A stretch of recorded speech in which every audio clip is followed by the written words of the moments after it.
Donald Trump's failure on COVID that led to the collapse of our economy. We were already before COVID in a manufacturing recession, but 10 million people out of work, largest percentage since the Great Depression. 9 million jobs closed on that. That was day one. Whether it was the Infrastructure Act or other things we moved. Now, you made a question about experts, said this. I've made a note of this.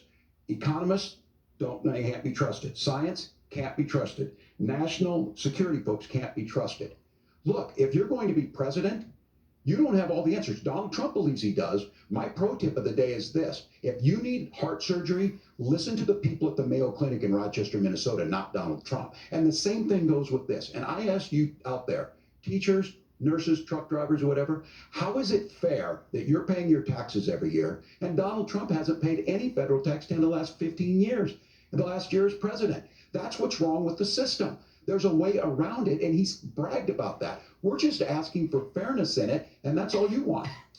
You have a minute. Governor, you say trust the experts, but those same experts for 40 years said that if we shipped our manufacturing base off to China, we'd get cheaper goods. They lied about that. They said if we shipped our industrial base off to other countries, to Mexico and elsewhere, it would make the middle class stronger. They were wrong about that. They were wrong about the idea that if we made America less self-reliant, less productive in our own nation, that it would somehow make us better off, and they were wrong about it. And for the first time in a generation, Donald Trump had the wisdom and the courage to say to that bipartisan consensus, we're not doing it anymore. We're bringing American manufacturing back. We're unleashing American energy. We're going to make more of our own stuff. And this isn't just an economic issue. I mean, I've got 3 beautiful little kids at home, 7, 4, and 2, and I love them very much, and I hope they're in bed right now.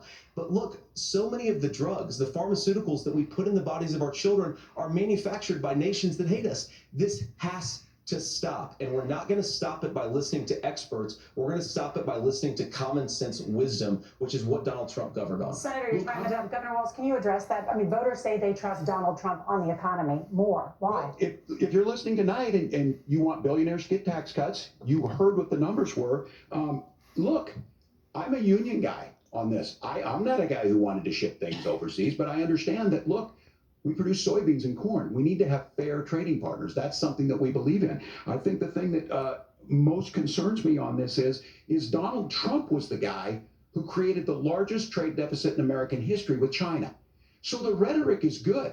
Much of what the senator said right there, I'm in agreement with him on this. I watched it happen too. I watched it to my communities, and we talked about that. But we had people undercutting the right to collectively bargain. We had right to work states made it more difficult. We had companies that were willing to ship it over, and we saw people profit. Folks that are venture capital in some cases, putting money into companies that were overseas. We're in agreement that we bring those home. The issue is Donald Trump is talking about it. Kamala Harris has a record, 250,000 more manufacturing jobs just out of the IRA. May I respond?